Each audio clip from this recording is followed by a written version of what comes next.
Praise the Lord. सबको जय मसीह की, यीशु मसीह के नाम से आज का इस दिन में मैं आप सब लोगों को वेलकम करता हूं। यीशु मसीह ही सच्चा परमेश्वर, अनंतकालिक जीवन है। हम लोगों ने ध्यान किया है पहला यूहन्ना उसका 5 का 20वां वचन में क्लियरली लिखा है कि यीशु मसीह ही सच्चा परमेश्वर है। तो आज हम लोग और एक नए बात से ध्यान करेंगे। गया हफ्ते में जो टॉपिक हम लोगों ने देखा था, जो यीशु मसीह का 3 प्रकार की कार्यालय, मतलब कौन सा है, वो प्रॉफिट होकर खुद प्रकट हुए हैं, वो महायाजक होकर ही खुद यीशु मसीह प्रकट हुए हैं, और उसके बाद यीशु मसीह स्वयं राजा होकर भी प्रकट हुए हैं। तो ये 3 बात को हम लोगों ने गए हफ्ते में ध्यान किया। और इसको कौन कब्जा करना चाहता है, जो कब्जा करना चाहता है वो एंटी क्राइस्ट बोल के गिना जाता है। बाइबल का वचन से हम लोगों ने ये बात ध्यान किया है। आज बाइबल की और एक सच्चाई को हम लोग ध्यानेंगे। आज दुनिया में लोग रैप्चर, मतलब सीक्रेट रैप्चर को बहुत इंपॉर्टेंस देते हैं। ये सीक्रेट रैप्चर जो है वो एक झूठी शिक्षा है। बाइबल वचन से हम लोग ध्यान करेंगे, क्योंकि ये स्टार्ट हो गया था 18th सेंचुरी में। सीक्रेट रैप्चर बोल के नहीं है, लेकिन आज दुनिया में सब डिनोमिनेशन चर्चेस में इस बात को प्रीच किया जाता है। तो इसके लिए सीक्रेट रैप्चर एक झूठी शिक्षा है। बाइबल के वचनों से हम आज ध्यान करेंगे। वचन से हमको सच्चाई मिलेगा, और वचन से जब भी हमको सच्चाई मिलता है, वो वचन में हम लोग जब बने रहते हैं, वो टाइम पे हमको मालूम पड़ता है कि सच क्या है और झूठ क्या है बोल के। देखिए, जो रैप्चर मतलब वो सीक्रेट रैप्चर का हिंदी में अर्थ है कि उत्साह की चरम अवस्था बोलते हैं। मतलब इंग्लिश में पीक ऑफ एक्साइटमेंट बोलते हैं, मतलब ज्यादा एक्साइटमेंट होना, ज्यादा खुश होना, उसके लिए बोलते हैं रैप्चर। मतलब वो एक उम्मीद है। उम्मीद हमको है यीशु मसीह में। हम सब जानते हैं यीशु मसीह एक दिन जरूर आएंगे। जैसे वो पहली बार एक बच्चा होकर पैदा होकर बाद में क्रूस पर अपने आप को उन्होंने कुर्बान किया हमारा पापों के लिए, ऐसे ही फिर क्या करेंगे, यीशु मसीह वापस आएंगे बोल के हम सब जानते हैं। तो इसका मतलब ये रैप्चर बोल के हम नहीं बोलेंगे, क्योंकि बाइबल में एक पहली बात हम ध्यान देने का है, रैप्चर बोल के वर्ड किधर भी नहीं है। रैप्चर जो वर्ड दिया गया है वो एक डिनोमिनेशन ने कनेक्ट किया बाइबल के साथ, वो बाइबल में नहीं है रैप्चर। वो भी रैप्चर नहीं है, वो लोग सीक्रेट रैप्चर बोलते हैं। सीक्रेट मतलब गुप्त आना, किसी को भी नहीं मालूम पड़ेगा, गुप्त आकर सबको लेके जाएंगे, ऐसा वो लोग प्रीच करते हैं। तो इसका और एक अर्थ है कि परमानंद, मतलब एक्सट्रीम हैप्पीनेस, एक्सटेसी बोलते हैं इंग्लिश में, बहुत खुश होना, बहुत परमानंद होना। क्योंकि वो रैप्चर का जो टीचिंग कैसा रहेगा, इस दुनिया में तकलीफ आने का पहले हमको परमेश्वर क्या करेगा, उठाएगा बोल के वो लोग प्रीच करते हैं, लेकिन गलत है। यीशु मसीह ने स्वयं कहा है कि इस दुनिया में तुमको तकलीफ रहेगा, इस दुनिया में तकलीफ रहेगा, मैंने इस दुनिया को जीत लिया है, इसके लिए ढांढस बांधो, तुम डरो मत बोल के यीशु मसीह ने बोला है। और मसीह में हम सब सेम है। एक बात ध्यान देगा, हम लोग 2000 साल पहले जो लोगों ने, 2000 साल हो गए, जो स्टार्टिंग में डिसाइपल्स, मतलब जो 6 लोगों ने सेवकाई किया था, वो सब लोग क्या किया था, अपने आप को वो लोगों ने कुर्बान किया यीशु मसीह के लिए, सच्चाई के लिए। वो लोगों ने अपना जान दिया। कभी भी वो लोग खुशी से जिंदगी बिता के नहीं गए। वो लोगों ने, हमको मालूम है पौलुस को कैसा मारा, पत्थर से मार रहे थे उसको, सुसमाचार के लिए कितना तकलीफ उठाया हम जानते हैं। पेत्रोस को जैसे यीशु मसीह को क्रूस पर लटकाया, वैसे पेत्रोस को उल्टा लटकाया बोल के हम जानते हैं हिस्ट्री पढ़कर। और ऐसे सब तोमा इंडिया में आया था बोलते हैं, तोमा को भी बहुत सतावट मिली। तो जो भी लोग यीशु मसीह में मरे हैं, सब लोग सतावट के साथ इस दुनिया में मरे हैं। तो अभी एंड टाइम में, मतलब अभी 20th सेंचुरी में हम नहीं बोल सकते कि हमको सतावट नहीं आएगा, सतावट आएगा। आज वचन में हम लोग ध्यान करेंगे। जो रैप्चर, सीक्रेट रैप्चर का जो डॉक्ट्रिन देते हैं, वो बोलेंगे कि हमको सतावट नहीं रहेगा, सतावट के पहले हम लिया जाएंगे बोल के। वो जो लोग प्रीच करते हैं वो गलत शिक्षा है, वो बाइबल में नहीं है। आज हम लोग इस बात के लिए क्या करेंगे, बाइबल वचन से ध्यान करेंगे। जो सीक्रेट रैप्चर का और एक मीनिंग है कि स्पिरिचुअल जॉय बोल के इंग्लिश में बोलते हैं वो लोग, मतलब आत्मिक उल्लास। आत्मिक उल्लास किसके लिए? उनका डॉक्ट्रिन है कि हमको इस दुनिया में तकलीफ नहीं रहेगा, तकलीफ आने से पहले हम उठाए जाएंगे। कभी वो दानियल 9:27 में एक हफ्ते के बारे में जो उल्लेख किया हुआ है, वो एक्चुअली यीशु मसीह में फुलफिल्ड है। अगर हम लोग यीशु मसीह का जीवन चरित्र इस दुनिया में देखेंगे, तो जब AD 30 में यीशु मसीह को क्रूसिफाई करते हैं, उसके बाद AD 34 में, मतलब 3.5 साल जब स्टेफनस इस दुनिया में कुर्बान होता है। अगर हम लोग एक्ट्स 7 चैप्टर पढ़ेंगे तो 7 का लास्ट वचन जो उधर आता है, स्टेफनस रक्त साक्षी होता है, मतलब वो अपने आप को कुर्बान करता है सुसमाचार के लिए। उधर वो 70 हफ्ता फुलफिल होता है। लेकिन रैप्चर का डॉक्ट्रिन जो लोग प्रीच करते हैं, उनका कहना है कि वो 69 हफ्ता कंप्लीट हो गया, लेकिन उसमें 1 हफ्ता और भी बाकी है बोल के लोग प्रीच करते हैं। गलत शिक्षा है। जो 70 सप्ताह था, अगर दानियल 9:24 आप लोग पढ़ेंगे तो वचन स्पष्ट लिखा हुआ है उधर के, जब भी 70 सप्ताह कंप्लीट होंगे तभी 6 बात को उधर लिखा है, 6 बात फुलफिल होने का था। उसमें पाप का अंत करना और 6 बात है, हम लोगों ने लास्ट में ध्यान किया इसके बारे में, एक वीडियो इसके ऊपर ऑलरेडी डाला हुआ है। तो वो ऑलरेडी 70 वीक्स कंप्लीटेड है, लेकिन रैप्चर, सीक्रेट रैप्चर लोग प्रीच करते हैं, उसमें से एक हफ्ता बाकी है बोल के, और वो एक हफ्ता 2000 साल बाद या अभी आगे आने वाले दिनों में अंत काल में होएगा बोल के उधर के लिए वो लोग रखा है, लेकिन बाइबल नहीं रखा है उसके लिए, वो कंप्लीटेड है। और यीशु मसीह ने भी क्लियर लिखा है कि इस दुनिया में जो लोग मसीह के साथ आगे बढ़ना चाहते हैं उनको तकलीफ है, उनको बहुत झेलना पड़ेगा बोल के वचन साफ कह रहा है। तो इसके लिए ध्यान दे दो, जो लोग सीक्रेट रैप्चर प्रीच करते हैं वो मसीह यीशु का चेले लोगों ने प्रीच नहीं किया। और स्टार्टिंग का यीशु मसीह ने भी जब मत्ती में प्रीचिंग किया तभी भी यीशु मसीह ने भी सीक्रेट रैप्चर के बारे में नहीं बोला है। यीशु मसीह ने क्लियर लिखा है वचन में कि हमको इस दुनिया में तकलीफ रहेगा, तकलीफ के साथ ही हम लोग आगे बढ़ना चाहिए, क्योंकि चेले लोग एक बेस्ट एग्जाम्पल है। वो लोगों ने तकलीफ उठाकर ही सुसमाचार को प्रचार किया है। आज जितना लोग तकलीफ नहीं आएगा बोल के प्रीच कर रहे हैं, वो भी सुसमाचार जो है मसीह का सुसमाचार नहीं है।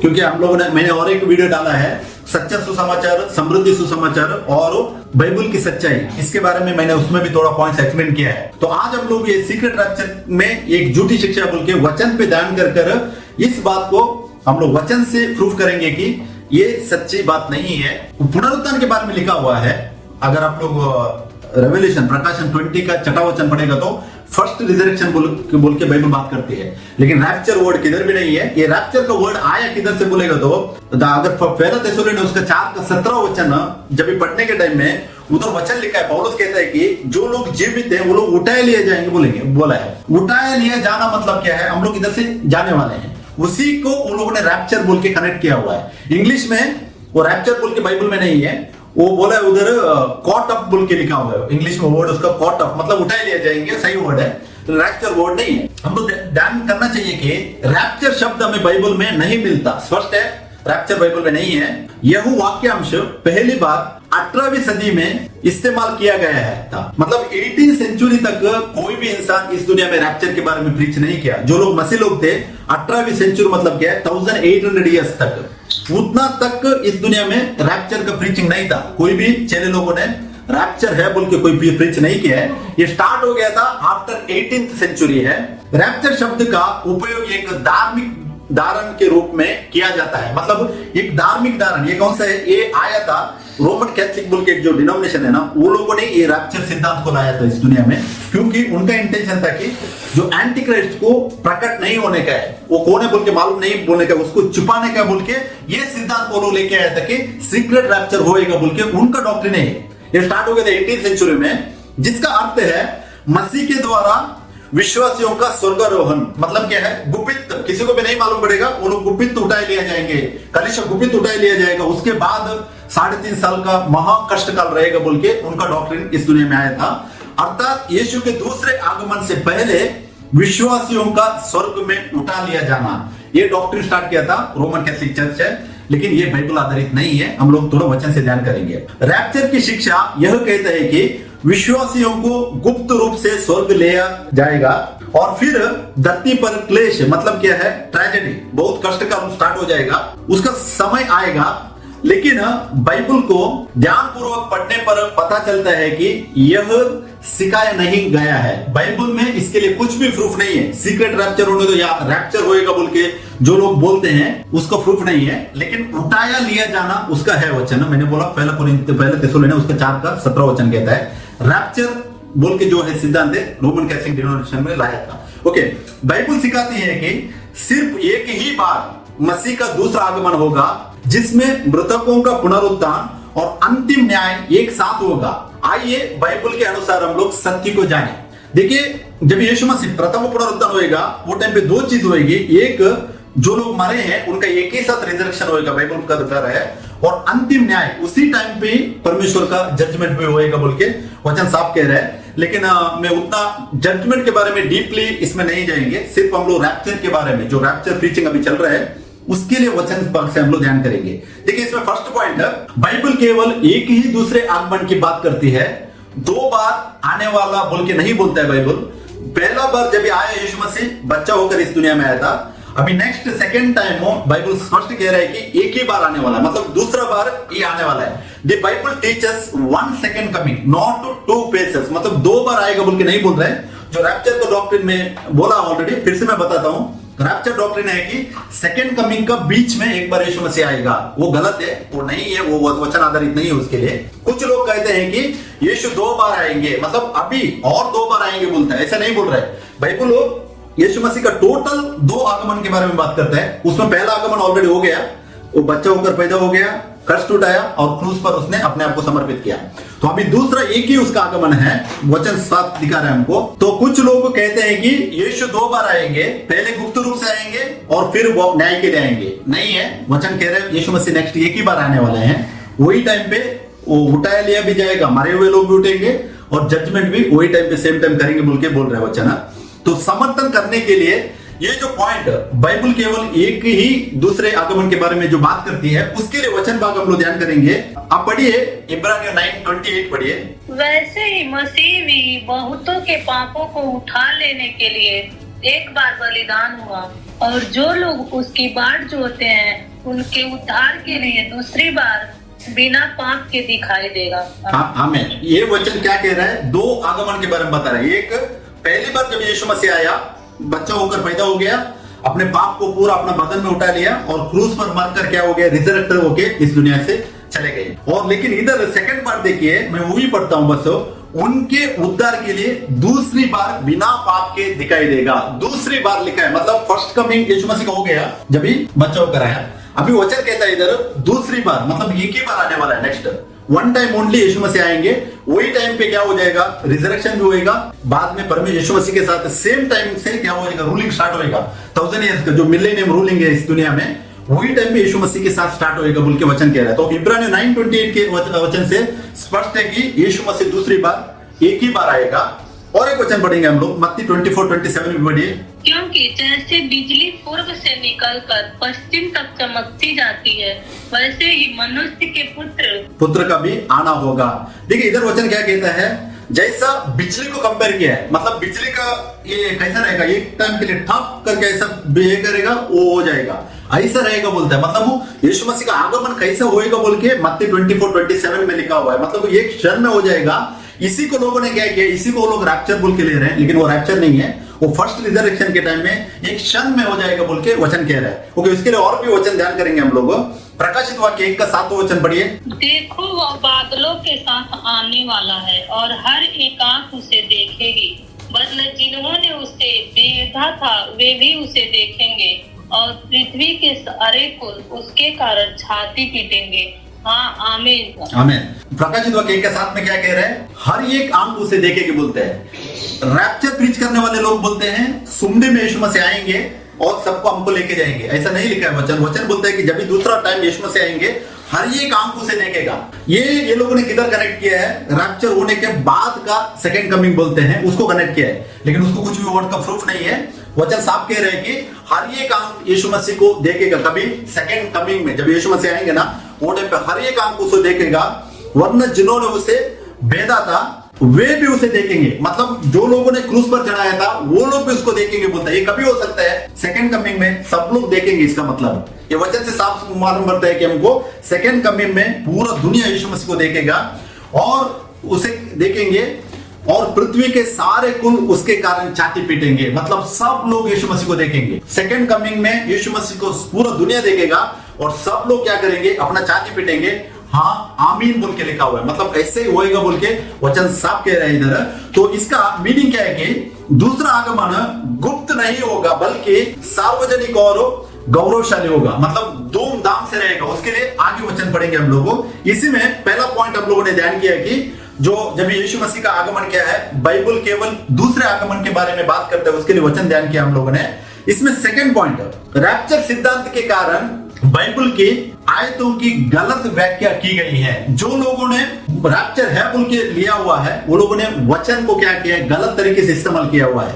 Because of the rapture doctrine Bible verses are misinterpreted बोल के इंग्लिश में बोलते हैं। इसके लिए हम लोग वचन देखेंगे, पहले थिस्सलुनीयों उसका 4 का 16-17 पढ़िए। क्योंकि प्रभु आप ही स्वर्ग से उतरेगा, उस समय ललकार और प्रधान दूत का शब्द सुनाई देगा और परमेश्वर की तुरही फूकी जाएगी, और जो मसीह में मरे हैं वे पहले जी उठेंगे।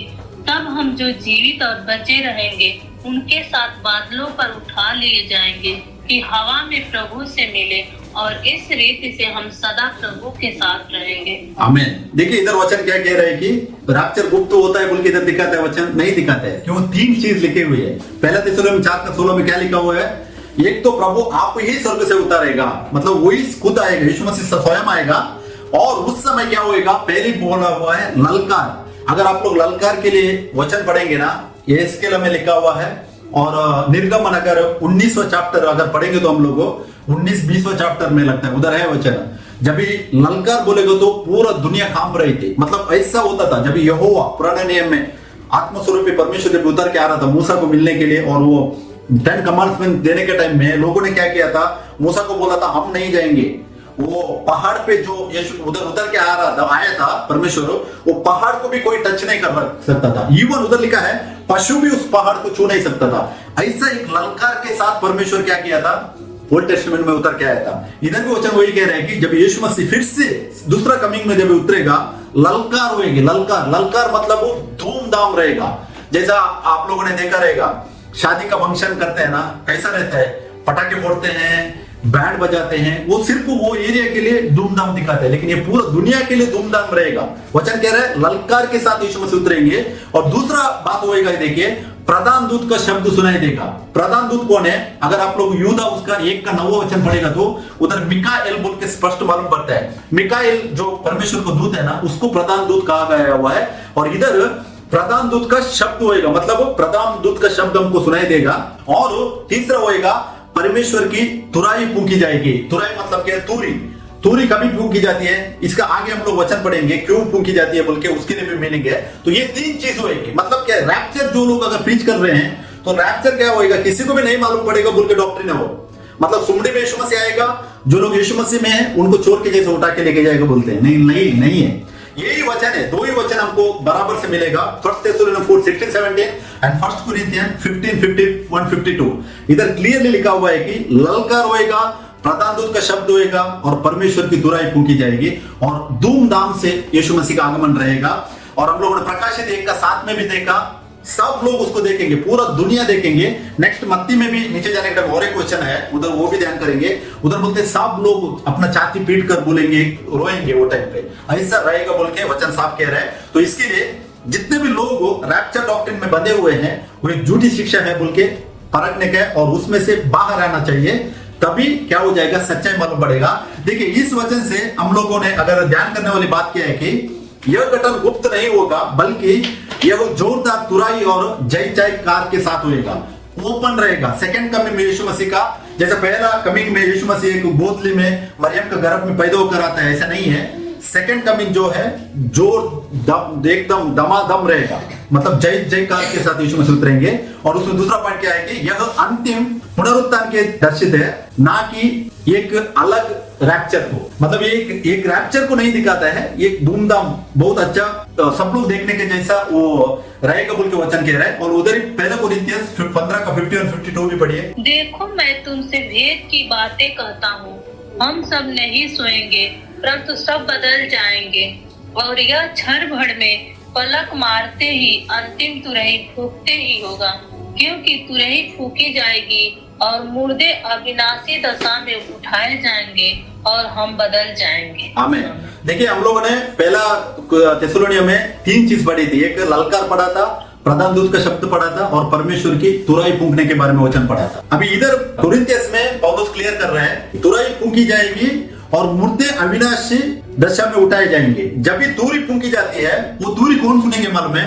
जो लोग मसीह में मरे हैं, मतलब हमारे जैसे, जैसा अभी पौलुस मरा है, पेट्रोस मरा है, मरियम मरी है, जो यीशु की माता थी बदन में, ये लोग पूरा यीशु में मरे हुए हैं, तो पूरी उन्हें सुनाई दी जाएगी।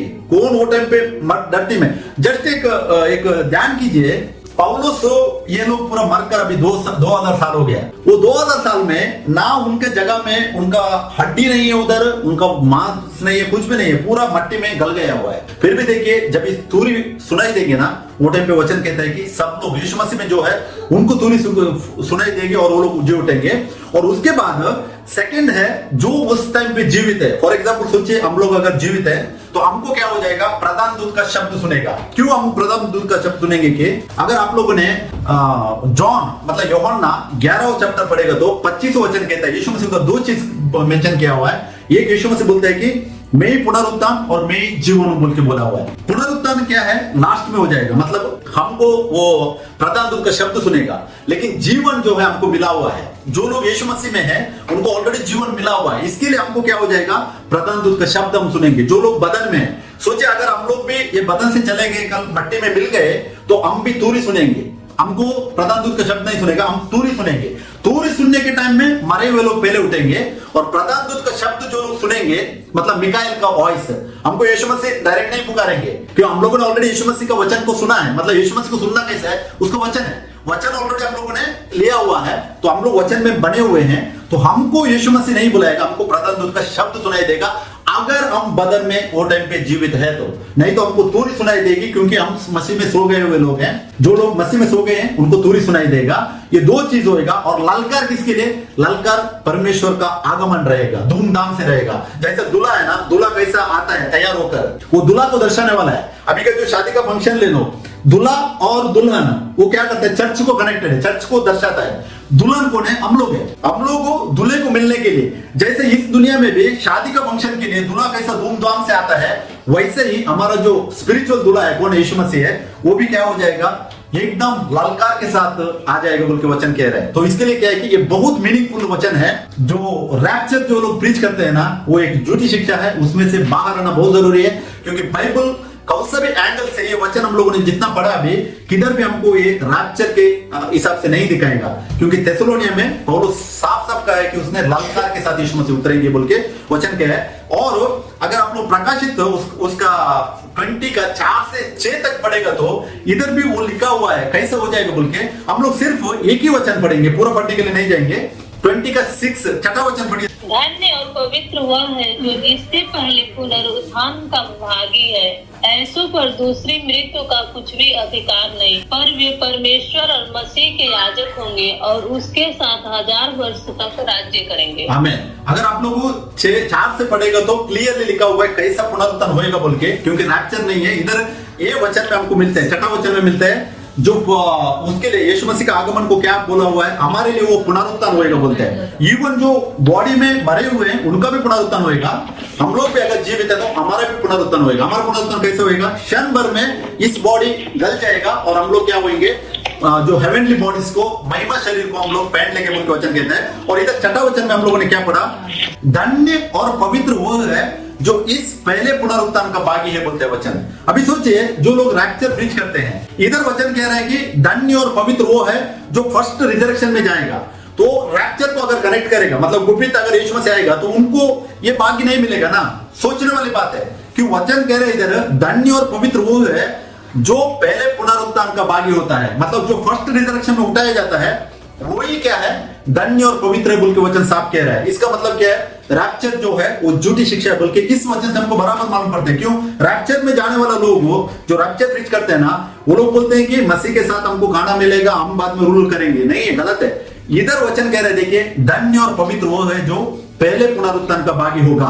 ये इसमें कौन भागीदार होंगे बोल के अगर आप लोग 4-5 वचन पढ़ेगा तो उधर लिखा है जितने लोग यीशु मसीह को गवाह हुए हैं। मतलब क्या है, पौलुस पेत्रुस सब लोग मरे हैं ना, ये सब लोग गवाह हुआ लोग हैं।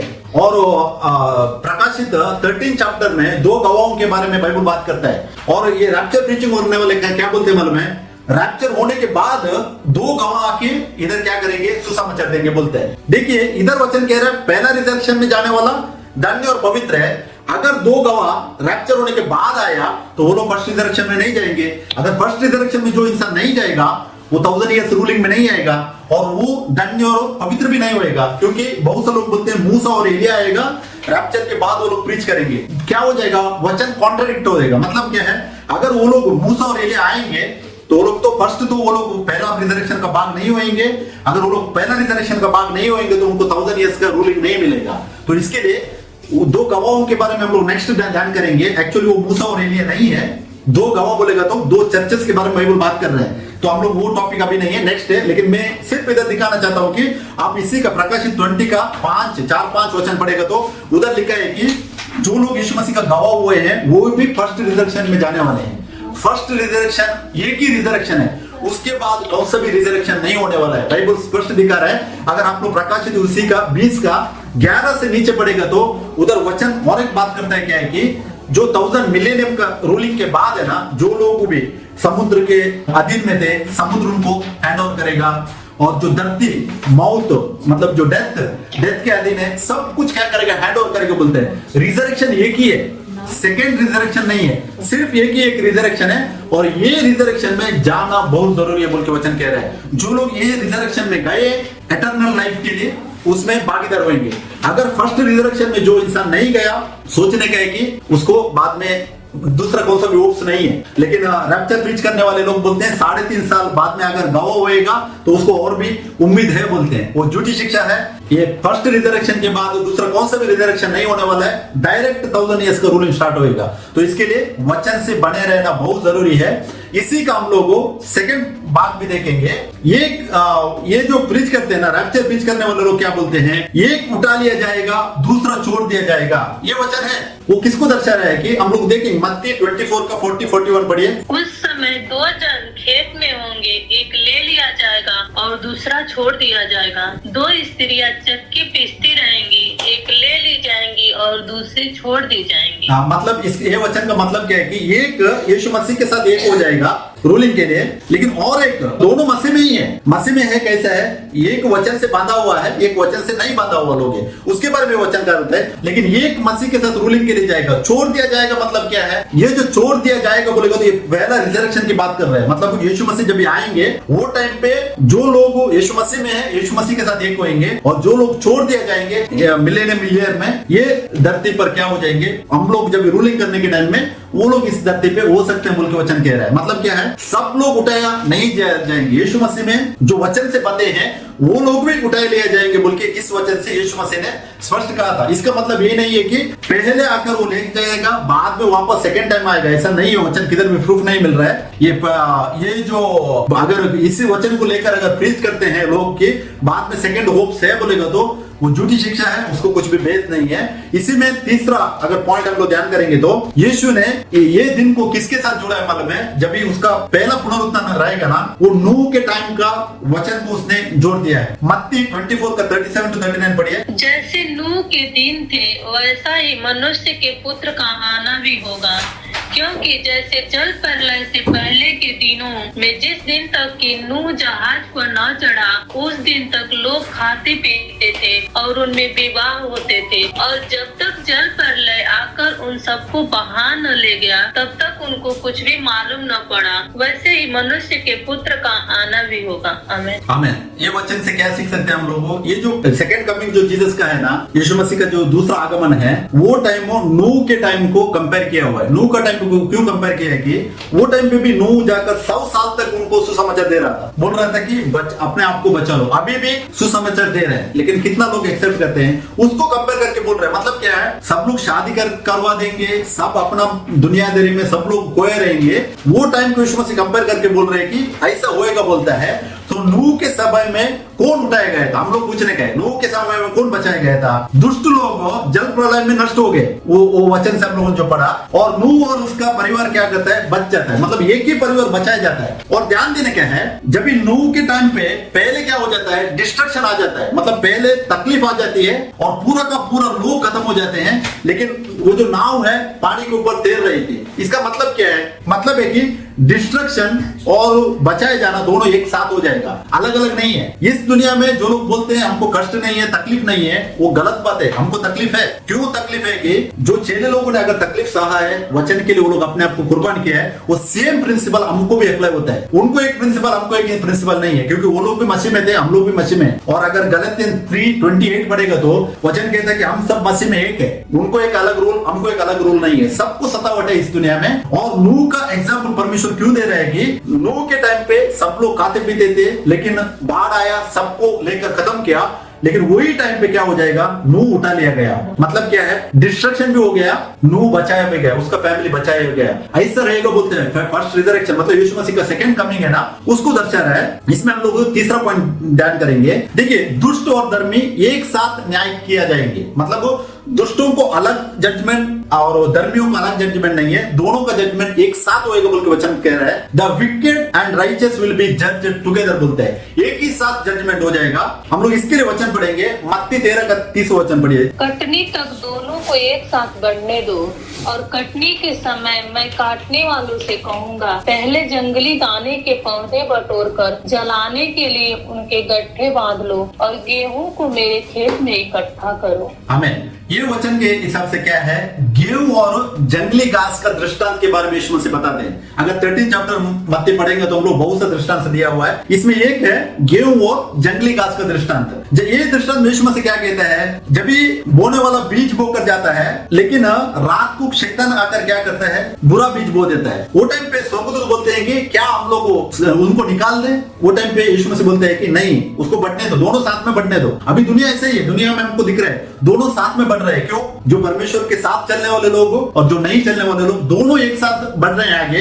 लेकिन इधर वचन क्या पढ़ा हम लोगों ने, कटनी तक दोनों को एक साथ बढ़ने दे। यीशु मसीह स्वयं बोल रहा है कि दोनों साथ साथ आगे बढ़ने दो, और कटनी के समय में काटने वालों से कहूंगा कि पहले, देखो उधर लिखा है फर्स्ट क्या हो जाएगा। जैसे हम लोगों ने नूह का टाइम पे पढ़ा, जो लोग मजा कर रहे थे, दुनिया में खोए हुए थे, वो लोग पहले खत्म हो गए, साथ साथ क्या हो गया, नूह बचा गया। इधर भी वही कह रहा है यीशु मसीह, क्या कह रहा है, पहले जंगली दानों के पौधे बटोर कर जलाने के लिए उनके गट्टे बांध लो, और गेहूं को मेरे खाते में इकट्ठा करो। देखिए क्या मीनिंग है इसका, दोनों साथ साथ बढ़ने दो, लेकिन पहले क्या करना चाहिए, जंगली दानों को बोलते हैं वचन। जंगली दाना मतलब क्या है, दुनिया का लोग है, दुनिया का लोगों को पहले क्या करो, काट के निकालो बोलता है। इसका मतलब क्या है, ट्रिबुलेशन है। ट्रिबुलेशन मतलब कष्ट काल है, स्पष्ट दिखा रहा है इधर। पहले रैप्चर नहीं होएगा, पुनरुत्थान होने का पहले क्या हो जाएगा, जो जंगली दाने हैं मतलब दुनिया के लोग हैं, उनको काट दिया जाएगा, वचन साफ कह रहा है। और वो होते ही क्या हो जाएगा, साथ साथ गेहूं को भी उसके खाते में भर दिया जाएगा। गेहूं कौन है,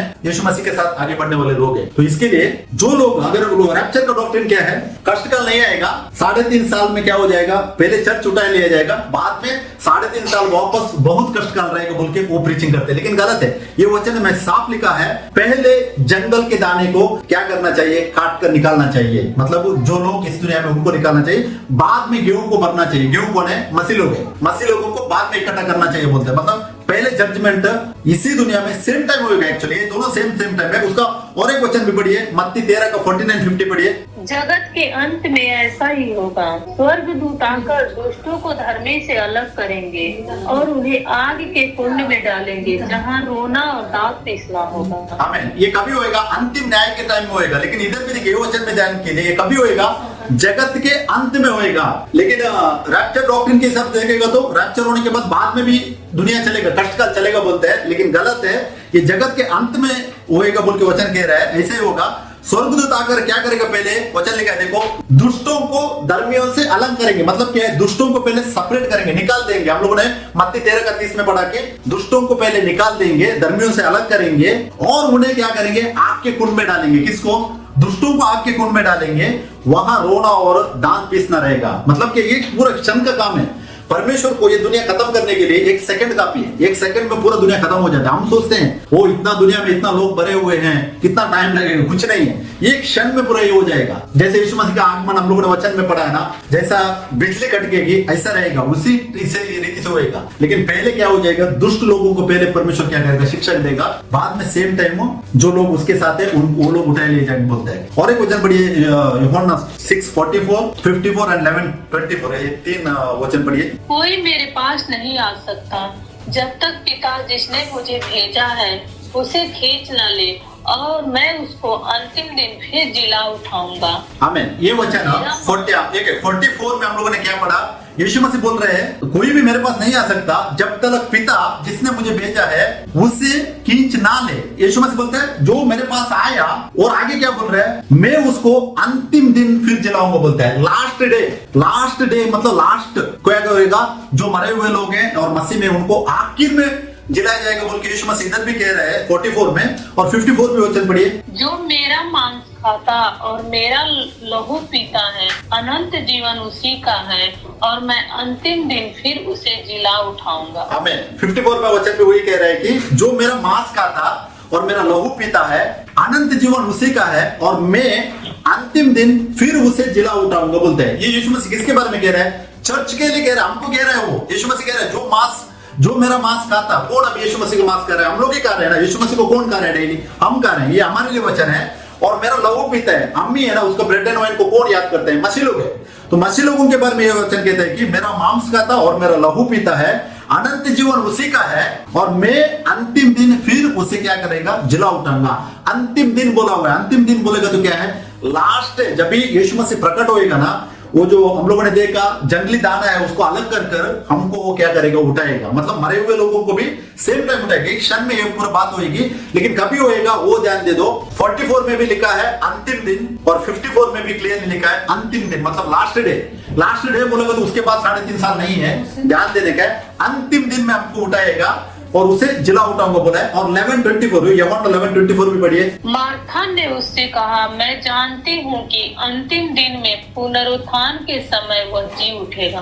आमीन। ये जब लाजरस के बारे में, लाजरस को जब यीशु मसीह जिलाता है ना, वो टाइम पे इधर मार्तस कहती है यीशु मसीह को कि मैं जानती हूँ अंतिम दिन में पुनरुत्थान के समय जी उठेगा। इधर भी उसने भी कहा, यीशु मसीह ने नहीं कहा है, ये मार्तस कहती है कि क्योंकि उनको मालूम है, उनको हिस्ट्री मालूम है, पुराना ओल्ड टेस्टमेंट मालूम है। ओल्ड टेस्टमेंट लिखा हुआ है एंड डे में क्या करेगा? उठाएगा बोल के, उसी को वो इधर कोट कर रही है। तो यीशु मसीह भी वही बोल रहे हैं कि अंतिम दिन में। लेकिन सीक्रेट रैप्चर का डॉक्ट्रिन के हिसाब से जाएंगे तो क्या हो जाता है? ये वचन पूरा गलत हो जाता है। क्यों? यीशु मसीह बोल रहे हैं मसीह में जो लोग हैं उनको अंतिम दिन में उठाएंगे, लेकिन सीक्रेट रैप्चर वाले क्या बोलते हैं? नहीं, पहले उठाएंगे बाद में कष्ट काल आएगा। नहीं है, गलत है। और उसका नेक्स्ट और एक भी हम लोग देखेंगे, यूहन्ना 5:28-29 में पढ़िए। इस समय अचंभा मत करो, क्योंकि वह समय आता है कि जितने कब्र में हैं उसका शब्द सुनकर निकलेंगे। जिन्होंने भलाई की है वे जीवन की पुनरुत्थान के लिए जी उठेंगे, और जिन्होंने बुराई की है वे दंड के पुनरुत्थान के लिए जी उठेंगे। आमीन। यूहन्ना 5:28-29 में हम लोगों ने क्या पढ़ा? पुनरुत्थान सभी के लिए एक साथ होगा, अलग अलग नहीं होएगा, एक ही टाइम हो जाएगा। और इधर वचन क्या है? 29 में देखा हम लोगों ने, जिन्होंने भलाई की है वे जीवन के पुनरुत्थान के लिए जी उठेंगे, और जिन्होंने बुराई की है वे दंड की पुनरुत्थान के लिए जी उठेंगे। मतलब क्या? एक ही साथ हो जाएगा। ये वचन बोल के स्पष्ट कह रहा है, अलग अलग नहीं है, एक ही साथ हो जाएगा। और फर्स्ट में रैप्चर, बाद में रिजरेक्शन नहीं है, एक ही रिजरेक्शन होएगा बोल के ये वचन भी साफ कह रहा है। तो इसका अर्थ है कि धर्म और दुष्ट का एक साथ न्याय किया जाएगा, ना कि अलग अलग, मतलब अलग अलग टाइम पे बोल के नहीं बोल रहा है वचन बोल रहा है दोनों का एक ही साथ। यीशु मसीह ने ही बोला है एक ही साथ दोनों का क्या हो जाएगा? जजमेंट हो जाएगा। ओके, इसमें अभी 4th पॉइंट देखेंगे हम लोग। विश्वासियों को क्लेश का सामना करना पड़ेगा, वे उससे बचाए नहीं जाएंगे। अभी बोलते हैं कि विश्वासियों को कष्टकाल नहीं आएगा। जो लोग रैप्चर प्रीच करते हैं वो लोग बोलते हैं विश्वासी को कष्टकाल नहीं आएगा, लेकिन वचन कह रहे हैं विश्वासियों को कष्टकाल आएगा। Believers will face tribulation not escape it, मतलब वो लोग भाग नहीं सकते, कोई भी कष्टकाल से नहीं भाग सकते हैं, सब लोगों को कष्टकाल सहना ही पड़ेगा। यूहन्ना 16:33 पढ़िए। मैंने ये बातें तुमसे इसलिए कही है कि तुम्हें मुझ में शांति मिले। संसार में तुम्हें कलेश होता है, परंतु ढाढ़स बांधो, मैंने संसार को जीत लिया है। आमीन। यीशु मसीह क्या कह रहे हैं इधर? संसार में तुम्हें कष्ट रहेगा, परंतु ढाढ़स बांधो, मैंने संसार को जीत लिया है। अभी रिसेंट जो सुसमाचार दुनिया में दे रहे हैं कि यीशु मसीह का पीछे हो लो, तुमको तकलीफ नहीं आएगा, सब अच्छा ही होएगा, तुमको अच्छा ये सब तुम्हारा फॉलो करेगा बोल के, ये जो सुसमृद्धि का सुसमाचार मैंने वो मैसेज में एक्सप्लेन किया है, उसमें मैं नहीं जाएगा। वो लोग अभी उसी क्या है सुसमाचार को मॉडिफाई करके अभी प्रीच कर रहे हैं। जो लोग सुसमाचार, समृद्धि सुसमाचार प्रीच करते हैं ना, वो लोगों ने इस बात को मॉडिफाई किया है। लेकिन यीशु मसीह कह रहे हैं कि संसार में तुम्हें क्लेश होता है, परंतु ढाढ़स बांधो, मैंने संसार को जीत लिया है बोल के स्पष्ट कह रहे हैं। और 2 तीमुथियुस 3:12 में भी यीशु मसीह ऐसे कह रहे हैं, देखो, पर जितने मसीह यीशु में भक्ति के साथ जीवन बिताना चाहते हैं वे सब सताए जाएंगे। पौलुस भी सेम स्टेटमेंट दे रहा है, जो लोग सच्चाई के साथ यीशु मसीह के साथ पीछा हो लेना चाहते हैं, वचन कहता है कि वे सब सताए जाएंगे। मतलब हर एक इंसान क्या हो जाएगा, जो सच्चाई से यीशु मसीह का पीछे होएगा वो सब सताए जाएंगे बोल के इधर पौलुस भी कह रहा है। और प्रेरितों का काम 14:22 वचन भी पढ़िए। और चेलों के मन को स्थिर करते रहे और यह उपदेश देते थे कि हमें बड़े कलेश उठाकर परमेश्वर के राज्य में प्रवेश करना होगा। आमीन। वो ये क्या कहते हैं इधर, हमें बड़े क्लेश उठाकर परमेश्वर के राज्य में प्रवेश करना होगा। बिना कष्ट का हमको मुकुट नहीं मिलता है। पौलुस ने भी बोला है, अगर 2 तीमुथियुस 4:7-8 वचन पढ़ेंगे तो बोलते हैं, मैं बहुत कष्ट उठाया, मसीह का जो फेथ है मैंने मेंटेन किया है और मेरे को जो मिलने वाला मुकुट आगे मिलेगा बोलते हैं। मतलब कि पूरे चेले लोग सब लोग क्या है, मसीह के लिए कष्ट उठाएगा। क्यों मसीह के लिए कष्ट उठाएंगे? यीशु मसीह सच है। जो यीशु मसीह का पीछे सच्चाई का पीछे वो हो लेना चाहते हैं, इस दुनिया में ये दुनिया झूठा है। ये दुनिया झूठ क्या करेगा, हमेशा कोसता रहेगा, मतलब हमको हमेशा तकलीफ देता रहेगा। तो इसके लिए जो लोग सच्चाई के साथ मसीह के साथ पीछे हो लेना चाहते हैं उनको इस दुनिया में क्लेश है।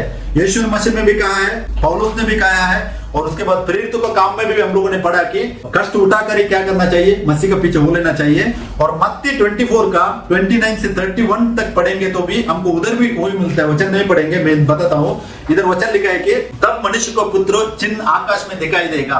मतलब ये यीशु मसीह का आने का टाइम के बारे में बताया। ओके, पढ़ेंगे हम लोग 29 to 31 पढ़िए। उन दिनों के कलेश के बाद तुरंत सूर्य अंधियारा हो जाएगा और चांद का प्रकाश जाता रहेगा और तारे आकाश में गिर पड़ेंगे और आकाश की शक्तियां हिलाई जाएंगी।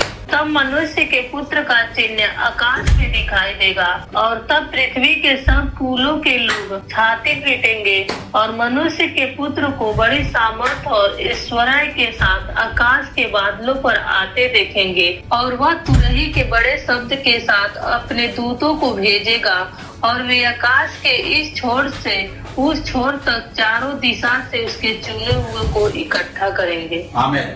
एक तो मत्ती 24:29 में हम लोगों ने देखा कि उन दिनों के क्लेश के बाद, मतलब ये दुनिया का तकलीफ होने के बाद तुरंत सूर्य अंधेरा हो जाएगा, चांद का प्रकाश जाता रहेगा और तारे आकाश से गिर पड़ेंगे और आकाश की शक्तियां हिलाई जाएंगी। ये किस दर्शा है? मतलब ये लिटरली आकाश से तारे गिरेंगे ऐसा होएगा बोल के मीनिंग नहीं है। इसका दूसरा भी मीनिंग हो सकता है, क्योंकि कष्ट का टाइम रहेगा। हम लोगों ने जो अभी इतना वचन ध्यान किया, कष्ट होने के बाद ही क्या हो जाएगा, चर्च उठाया जाएगा। कष्ट रहेगा, कष्ट काल में चर्च को गुजरने की जरूरत है बोल के वचन हम लोगों ने ध्यान किया। इधर भी मत्ती 24:29 में भी वही वचन कह रहा है। और तीसरा वचन कह रहा है कि तब मनुष्य के पुत्र का चिन्ह आकाश में दिखाई देगा। कभी होएगा ये? जब भी संकष्ट काल होने के बाद ही क्या हो जाएगा, यीशु मसीह आकाश में दिखाई देगा और तब पृथ्वी के सब लोगों को क्या करेंगे, छाती पीटेंगे। ये सेम वचन हम लोगों ने किधर पढ़ा, प्रकाशित 1 का 7 में पढ़ा था। क्या लिखा है उधर भी सेम लिखा है कि सब लोग क्या करेंगे, छाती पीटेंगे। लेकिन ये कभी होएगा, तकलीफ के बाद ही होएगा बोल के वचन कह रहा है। और मनुष्य के पुत्र को बड़ी सामर्थ और ऐश्वर्य के साथ आकाश के बादले पर आते देखेंगे। सब लोग देखेंगे। ये यीशु मसीह ने कहा हुआ वचन है। और उधर प्रकाशित में भी हम लोग सेम वचन को ध्यान किया।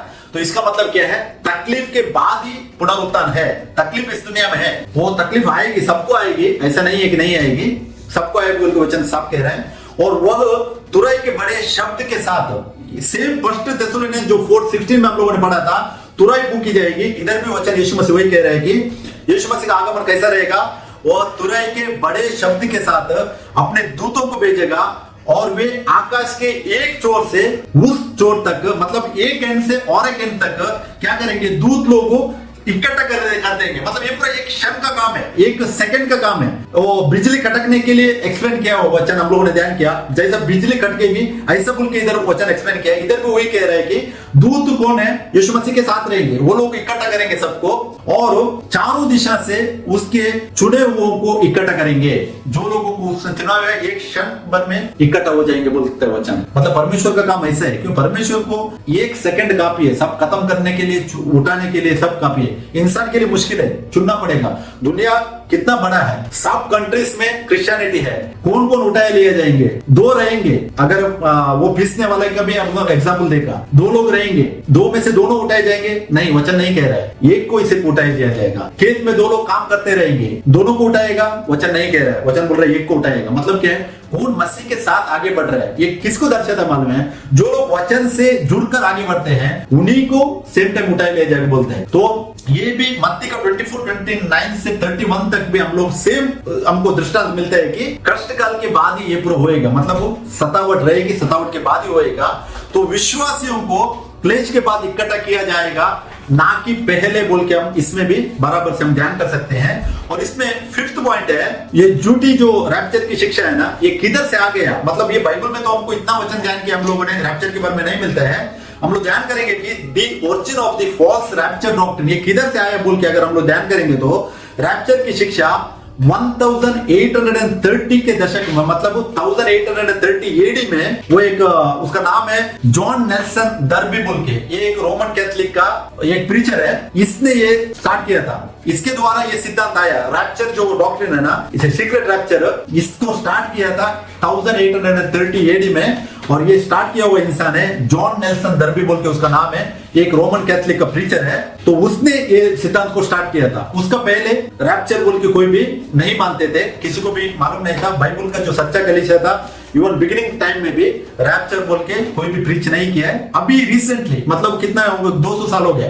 200 साल से इसको प्रीच कर रहे हैं। तो यह 1909 मतलब एडी 1909 में क्या हो जाता है, इसको पॉपुलराइज किया, उसने स्टार्ट किया।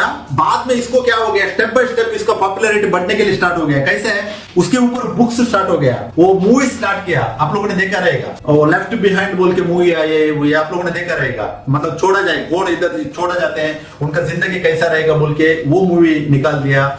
बहुत सा मूवी बुक्स लिखा इसके ऊपर, रैप्चर होएगा बोल के। और उसके बाद ये बहुत स्प्रेड हो गया। और लेकिन अभी भी मेजॉरिटी जो डिनोमिनेशंस में इसी को डॉक्ट्रिन को फॉलो करते हैं, रैप्चर होने वाला है बोल के। लेकिन उसका वचन का आधारित किधर भी नहीं है। हम लोगों ने बहुत वचन ध्यान किया, और भी हम लोग बहुत सा वचन दे सकते हैं, लेकिन और बहुत टाइम जाएगा।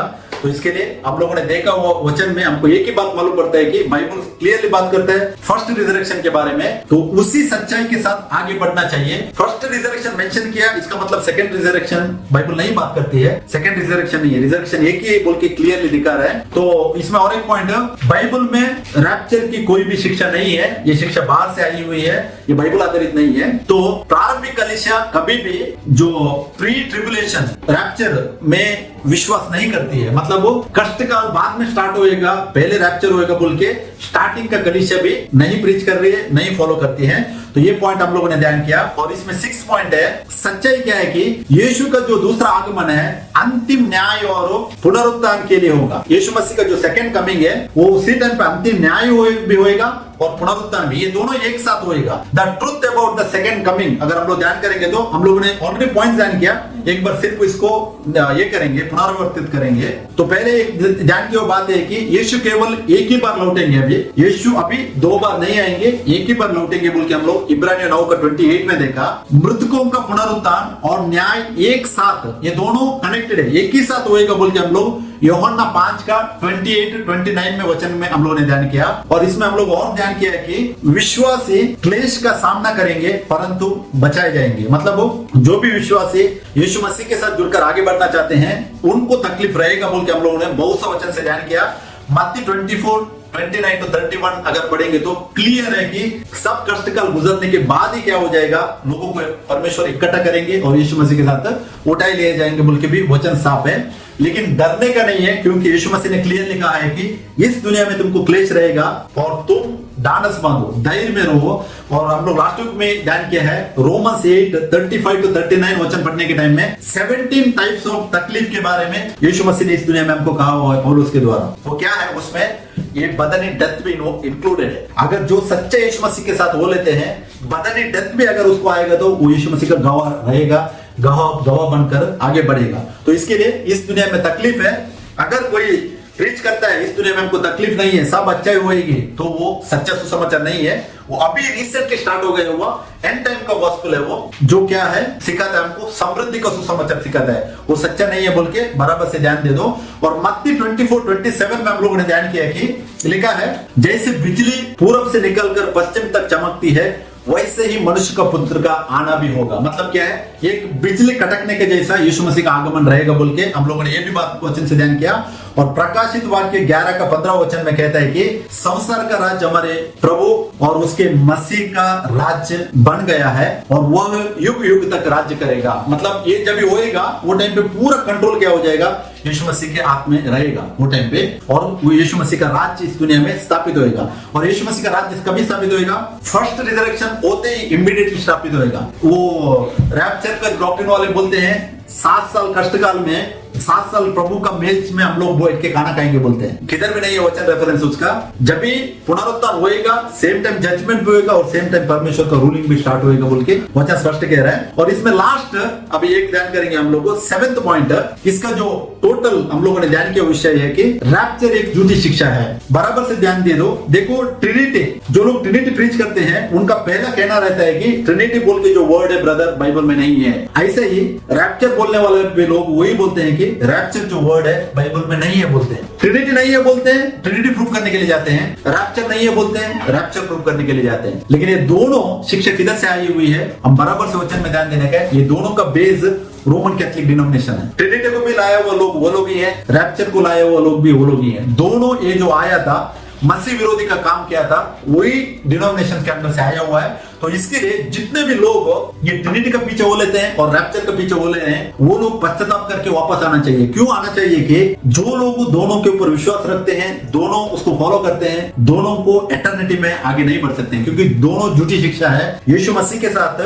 वचन कहता है, अगर आप लोग प्रकाशित वाक्य उसका 21:13 में पढ़ेगा तो वचन कह रहा है कि जो भी झूठ है वो यीशु मसीह के साथ उधर एक नहीं हो सकता है बोल रहा है। तो इसके लिए क्या है, सब झूठ को हम लोग निकाल देना चाहिए। अगर आप लोग फिलिप्पी 4:6 से पढ़ेगा तो वचन उधर कह रहा है कि जो सच है, जो सही है, उसी को लेकर हम लोग आगे बढ़ना चाहिए बोलते हैं वचन। तो जो बात बाइबल में नहीं लिखी हुई है उसको जोर देने का जरूरत नहीं है, उसको छोड़कर वचन जो कह रहे हैं, जैसा हम लोगों ने ध्यान किया रेवल्यूशन प्रकाशन उसका 20 का 6वां वचन क्या ध्यान किया, धन्य और पवित्र वो है जो पहला रिजरेक्शन में यीशु मसीह के साथ जाएगा। वो वचन है, फर्स्ट रिजरेक्शन क्लियरली दिखा रहा है। तो उसी डॉक्ट्रिन को, उसी बात को हम लोग लेकर आगे बढ़ना चाहिए। और फर्स्ट थेसलोनियन 4:16-17 में हम लोगों ने ध्यान किया, जब यीशु मसीह उतरेंगे ललकार होएगा, प्रधान दूत का शब्द होएगा और तुरही फूंकी जाएगी। ये 3 चीज होएगा, वो वचन में लिखा हुआ है। उसी डॉक्ट्रिन को हम लोग लेकर आगे बढ़ना चाहिए, ना कि जो बात बाइबल में नहीं लिखी है उसको बेस ही नहीं है उसको लेकर उसको प्रीच कर हम लोग आगे नहीं बढ़ना चाहिए। क्यों?